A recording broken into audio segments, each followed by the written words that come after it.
राधे राधे। जय जय श्री राधे। श्री हरिवंश राधा वल्लभ लाल की जय हो। सभी संतों हरिभक्तों की जय हो। पूज्य गुरुदेव महाराज की जय हो। युगल जोड़ी सरकार की जय हो। वृंदावन धाम की जय हो। भगवान श्री कृष्ण की जय हो। श्रीमद् भागवत ग्रंथ की जय हो। डोंगरे जी महाराज की जय हो। सभी संतों हरिभक्तों की जय हो। जय हो। जय श्री राधे। श्री हरिवंश बहुत बहुत स्वागत है आपका हमारे चैनल में। हम दशम स्कंद के श्रीमद् भागवत के दशम स्कंद की कथा का श्रवण कर रहे हैं और हमने कुछ दिन पहले दशम स्कंद के महत्व का श्रवण किया था। क्यों कहा जाता है भगवान श्री कृष्ण का हृदय है, क्यों कहा जाता है कि सभी संतों को यह दशम स्कंद बहुत प्रिय है, क्यों कहा जाता है कि बहुत आनंद है इस कथा में। हमने ये सब सुना, तो आइए आज हम अगली कथा का श्रवण करते हैं, जिसमें हम वसुदेव देवकी विवाह, आकाशवाणी तथा कंस के द्वारा देवकी की 6 संतानों की हत्या करना। बहुत मार्मिक प्रसंग है, बहुत ध्यान से सुनिएगा। जय जय श्री राधे। श्री हरिवंश। लेकिन आइए उससे पहले हम श्लोक का श्रवण कर लेते हैं। सच्चिदानंद रूपाय विश्वोत्पत्त्यादि हेतवे तापत्रे विनाशाय श्री कृष्णाय वयं नुमः। जय श्री राधे। श्री हरिवंश। इधर मथुरा में विवाह करने के लिए वसुदेव आए। वसुदेव देवकी का विवाह हुआ। स्वयं कंस ने ही वर वधू का रथ चलाया। कंस वसुदेव को बहुत सताए तो भगवान का प्रकाट्य शीघ्र हो जाए। भक्तों के दुख भगवान से सहे नहीं जाते। पापी का दुख भगवान साक्षी के रूप में देख लेते हैं और सह लेते हैं, किंतु पुण्यशाली का दुख उनसे सहा नहीं जाता।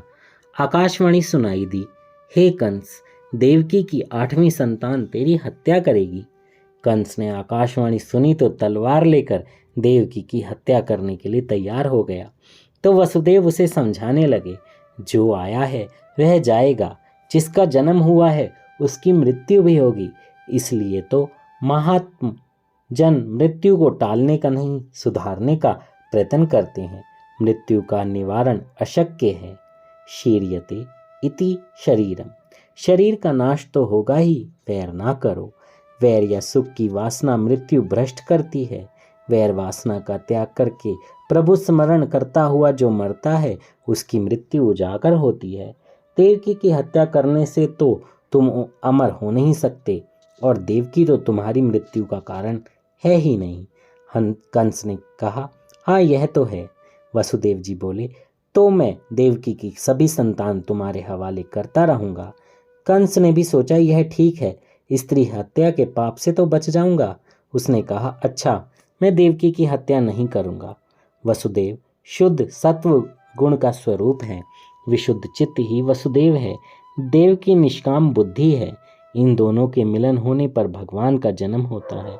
वसुदेव देवकी घर आए, प्रथम बालक का जन्म हुआ। वसुदेव ने बालक कंस को दे दिया। कंस का हृदय पिघला, इस बालक को मारने से मुझे कोई लाभ नहीं होगा। 8वां बालक मुझे मारेगा। यह तो पहला है, मैं इसे मारूंगा नहीं। 7 बालकों को अपने पास ही रखना। मेरा काल होने वाला 8वां बालक ही मुझे देना। वसुदेव जी बालक लेकर वापस लौटे। नारद जी ने सोचा, यदि कंस यह अच्छाई करने लगेगा तो पाप कैसे कर पाएगा, और यह पाप नहीं करेगा तो भगवान अवतार नहीं लेंगे। कंस का पाप नहीं बढ़ेगा तो वह शीघ्र मरेगा भी नहीं। पाप न करने वाले को भगवान जल्दी मारते नहीं हैं।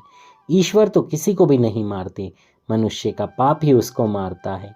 हमेशा 2 वस्तुओं से डरते रहो, पाप से और ईश्वर से। नारद जी कंस के पास आए और कहा, कंस, तू तो बहुत भोला है रे।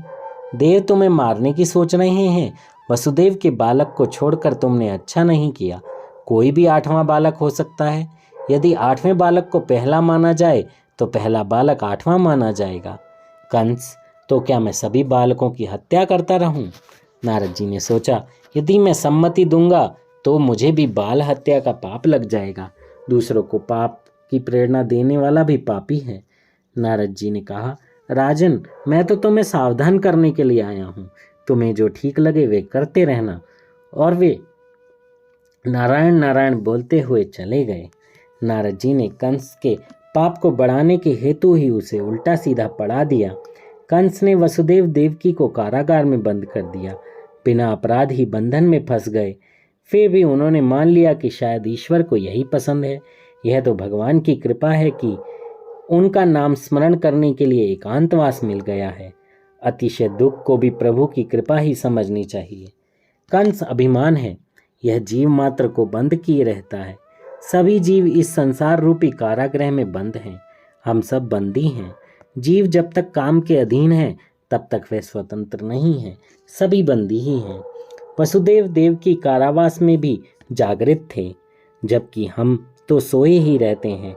हमारा जीव कारागृह के एकांत में जागृत होने की अपेक्षा सोया ही रहता है। संसार में जो जागृत रहता है वही भगवान को पा सकता है। जो जागत है वह पावत है, जो सोवत है वह खोवत है। जो भगवान के लिए जागता है उसे ही भगवान मिलते हैं।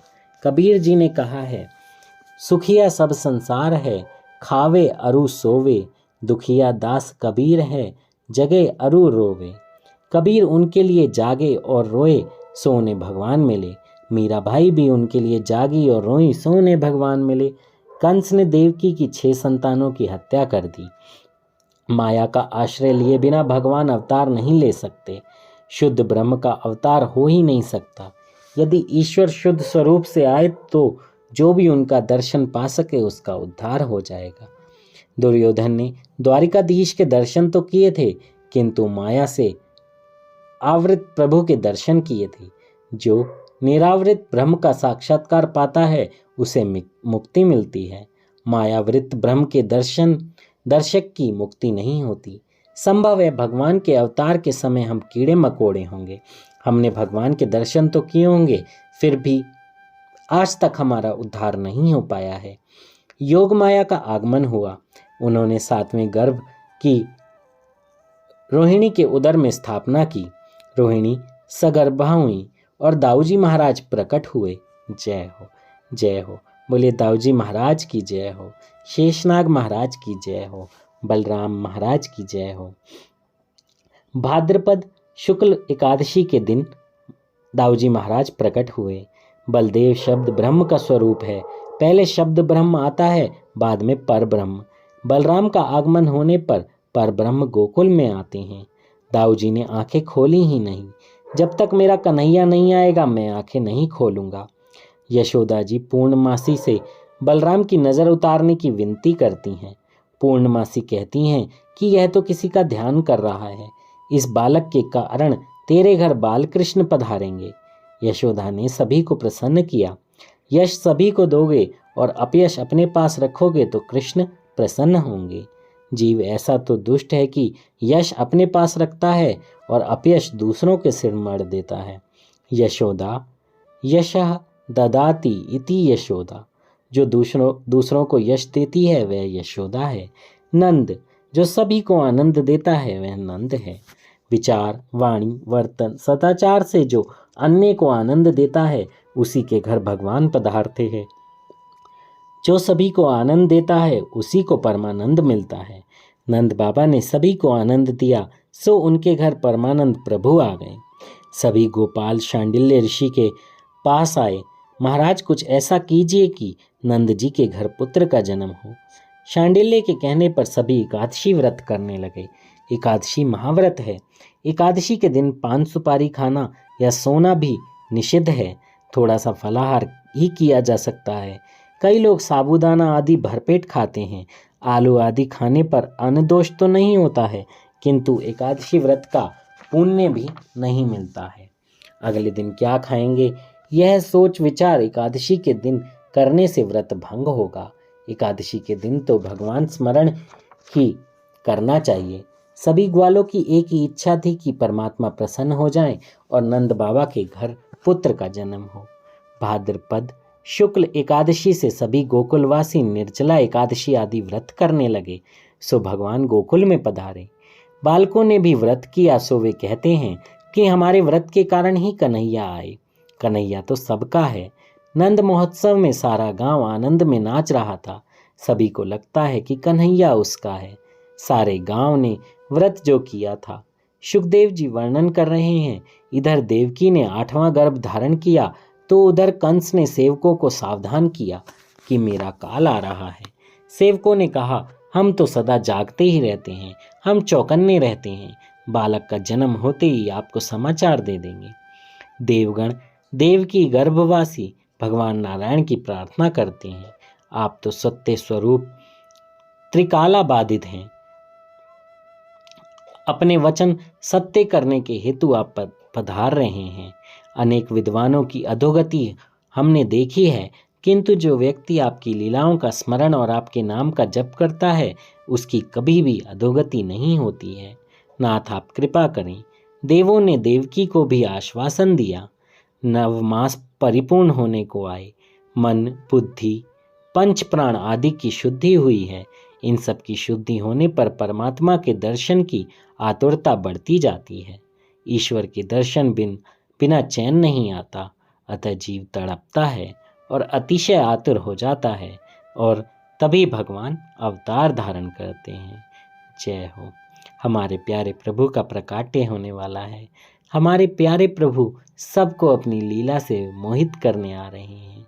सबके साथ खेलना, प्रेम से बोलना, माखन चुराना, आह कितनी सुंदर सुंदर लीलाएं हैं। जब भी इनका नाम मात्र भी लिया जाए तो शरीर का रोम रोम नाच उठता है। बहुत बहुत झंकार हो जाती है शरीर में। प्रभु कैसे होंगे, कैसे दिखते होंगे, कितने सुकोमल होंगे, कितने प्यारे होंगे, कितने सुकुमार होंगे। हमारे प्रभु कितने आनंद देने वाले होंगे। जय हो, जय हो। भगवान श्री कृष्ण का प्रकाट्य हो रहा है। जय हो। जब परम शोभायमान और सर्वगुण संपन्न घड़ी आई। जय हो। चंद्र रोहिणी नक्षत्र में आया, दिशाएं स्वच्छ हुई, आकाश निर्मल हुआ, नदी का नीर निर्मल हुआ, वन में पंछी और भंवरे गुनगुनाने लगे, शीतल सुगंधित पवित्र हवा बहने लगी, महात्माओं के मन प्रसन्न हुए, स्वर्ग में दुंदुभी बजने लगी, मुनि और देवगण आनंद से पुष्प वृष्टि करने लगे और परम पवित्र समय आ पहुंचा। भादो मास के कृष्ण पक्ष की अष्टमी की मध्य रात्रि का समय संपन्न हुआ। जय हो। और कमल नयन चतुर्भुज नारायण भगवान बालक का रूप लेके वसुदेव देवकी के समक्ष प्रकट हुए। जय हो। भगवान श्री कृष्ण की जय हो। बहुत बहुत बहुत आनंदित लीला है, बहुत आनंदित। जय हो। भगवान ने अपने श्री हस्तों में शंख, चक्र, गदा और पद्म धारण किए हैं। चारों ओर प्रकाश बिखर गया। उनका चतुर्भुज स्वरूप यह बताता है कि उनके चरणों की शरण लेने वाले के चारों पुरुषार्थ वे सिद्ध करेंगे। जय हो। जो भक्त अनन्यता से मेरी आराधना करता है, उसके धर्म, अर्थ, काम, मोक्ष चारों पुरुषार्थ में सिद्ध करता हूँ और उसकी हर प्रकार से रक्षा करता हूँ। संपत्ति और संतति का नाश, सर्वनाश हो गया था, फिर भी वसुदेव देव की दीनता पूर्वक ईश्वर की आराधना करते हैं। प्रभु ने कहा, मेरे चतुर्भुज स्वरूप का दर्शन कर लीजिए और 11 वर्ष तक मेरा ध्यान करते रहिए, मैं अवश्य आपके पास आऊँगा। भगवान का चतुर्भुज स्वरूप अदृश्य हो गया और 2 छोटे छोटे हाथों वाले बाल कन्हैया प्रकट हुए। जय हो, जय हो, जय हो। भगवान हमेशा प्रकट होते हैं, वो कभी गर्भ से नहीं आते, वो तो स्वयं बस हर जगह प्रकट हो जाते हैं। इसी तरह वो भी प्रकट हुए, प्रकाट्य हुआ। कैसे छोटे छोटे गोरे गोरे हाथों वाला कन्हैया, गोरे गोरे। हाँ, हमारे कृष्ण बहुत गोरे हैं। वो तो लीला करने के लिए उन्होंने श्याम वर्ण धारण किया, लेकिन वो बहुत गोरे हैं, बहुत प्यारे हैं, बहुत सुंदर हैं, बहुत सुंदर। अगर आप राम जी को देखें तो वो भी तो प्रभु ही हैं, और कृष्ण जी को देखिए, राम जी के शरीर कांति अगर हम किसी भी जगह पर सुने तो वो बहुत बहुत बहुत सुकुमार, गोरे, बहुत प्यारे। और श्याम वर्ण में उन्होंने काला रंग धारण किया, श्याम वर्ण धारण किया। तो इसका मतलब ये नहीं है कि वो काले हैं या कुछ और बात है, नहीं, ये उनकी लीला है। वो हर किसी को पूरा सम्मान देते हैं। जहाँ राम जी के युग में उन्होंने अपने बहुत प्यारे सुंदर गोरे रंग को प्राथमिकता दी, तो वहीं कृष्ण जन्म में, कृष्ण लीला में उन्होंने अपने काले रंग को बहुत प्राथमिकता दी। तो रंग से प्रभु यही समझाना चाहते हैं कि रंग से उन्हें कोई फर्क नहीं पड़ता। उन्होंने खुद भी ये रंग धारण करके बताया है कि हम जो रंगों में भेदभाव करते हैं वो नहीं करना चाहिए। प्रभु के लिए तो हर इंसान, हर रंग, हर पक्ष, हर ऋतु, हर सब कुछ एक समान है। सब कुछ उनका ही है और उनसे ही है। जय हो, जय श्री राधे। तो उन्होंने देवकी और वसुदेव जी को बोला कि मैं आपके पास अवश्य आऊँगा, और बन गए छोटे से बाल कन्हैया। जय हो, बाल कन्हैया लाल की जय हो। प्रभु प्रत्यक्ष प्रकट हो जाएं, फिर भी ध्यान की तो आवश्यकता बनी ही रहती है। ज्ञानदीप प्रकट होने के बाद भी एकाध इंद्रिय द्वार खुला रह जाने पर विषय रूपी पवन प्रविष्ट होकर ज्ञानदीप को बुझा देता है। इस ज्ञान मार्ग में कई बाधाएं आती रहती हैं। भक्ति मार्ग बड़ा सरल है। प्रत्येक इंद्रिय को भक्ति रस में भिगो दो, फिर विषय रूपी पवन सता नहीं पाएगा। जब 11 इंद्रियां ध्यान में एकाग्र हो जाती हैं तब प्रभु का साक्षात्कार होता है। इसी कारण से तो गीता जी में भी 11वें अध्याय में अर्जुन को विश्वरूप के दर्शन होते हैं। प्रभु ने कहा, मुझे गोकुल में नंद बाबा के घर छोड़ आइए। वसुदेव जी ने उन्हें टोकरी में बिठलाया, किंतु बाहर कैसे निकला जाए? कारागृह के द्वार तो बंद हैं, बंधन भी टूटते नहीं हैं। किंतु ज्यों ही टोकरी सर पर उठाई, सारे बंधन टूट गए। जय हो। मस्तक में बुद्धि है। जब बुद्धि ईश्वर का अनुभव करती है तब संसार के सारे बंधन टूट जाते हैं। जो भगवान को अपने मस्तक पर विराजमान करता है उनके लिए कारागार तो क्या, मोक्ष के द्वार भी खुल जाते हैं। हाथ पांव की बेड़ियां टूट जाती हैं, नदी की बाढ़ भी थम जाती है। जिसके सिर पर भगवान है उसके मार्ग में विघ्न बाधा कभी नहीं आ सकती। मात्र घर में आने से नहीं, मन में भगवान के आने पर ही बंधन टूट जाते हैं। जो व्यक्ति वसुदेव की भांति श्री कृष्ण को अपने मस्तक पर विराजमान करता है उसके सारे सभी बंधन टूट जाते हैं। कारागृह के सांसारिक मोह के बंधन टूट जाते हैं, द्वार खुल जाते हैं। अन्यथा यह सारा संसार मोहरूप कारागार में ही सोया हुआ है। वसुदेव कारागृह में से बाहर आए। दाऊजी दौड़ते हुए आए। शेषनाग के रूप में बालकृष्ण पर छत्र धारण किया। यमुना जी को अत्यंत आनंद हुआ। दर्शन की तृप्ति नहीं हो पा रही थी। मेरे प्राणनाथ से मुझे मिलना है। जय हो। यमुना का जल स्तर भी बढ़ गया। प्रभु ने लीला की। टोकरी में से अपने पांव बाहर बढ़ा दिए। यमुना जी ने चरण स्पर्श किया, कमल भेंट किया। प्रथम दर्शन और मिलन का आनंद यमुना जी को दिया और धीरे धीरे धीरे धीरे जल प्रवाह कम हो गया। जय हो, जय हो, जय हो। कितना आनंदमय दृश्य होगा। इस लीला को श्रवण करते हुए एक बार अपनी आँखों से इनको जितनी भी अनुभूति हैं इनको देखिए, इनको महसूस कीजिए। आपके शरीर में बहुत आनंद आएगा। रोम रोम आपका आनंद से, रोम रोम आपका बहुत बहुत हर्षित हो जाएगा। जय हो, जय श्री राधे, श्री हरिवंश। और इससे आगे की कथा हम कल श्रवण करेंगे। ये कथा तो ऐसी है कि जितना पढ़ते रहें उतना ही कम है। कल हम भगवान के जन्मोत्सव की कथा का श्रवण करेंगे। जय श्री राधे। और देखेंगे कैसे नंदोत्सव, कैसे हमारे लाला का उत्सव, कैसे कृष्ण भगवान का जन्मोत्सव होता है, कैसे गोपियाँ आकर प्यार से प्रभु को निहारती हैं, देखती हैं। जय जय श्री राधे, श्री हरिवंश। मुझसे बोलने में कोई त्रुटि हुई हो तो क्षमा कर दीजिएगा। भगवान श्री कृष्ण हम सब पर बहुत कृपा करें, हम सबको भक्ति के मार्ग में आगे ले जाते रहें, ज़्यादा से ज़्यादा हम नाम जप करते रहें। जय श्री राधे, श्री हरिवंश। जल्दी से चैनल को सब्सक्राइब कर दीजिए ताकि आप आगे की कथा जब आपको आए तो नोटिफिकेशन भी आए, तो उसे भी प्रेस कर दीजिएगा और अपने कमेंट्स में मुझे बताइएगा कि कथा कैसी लगी। जय श्री राधे।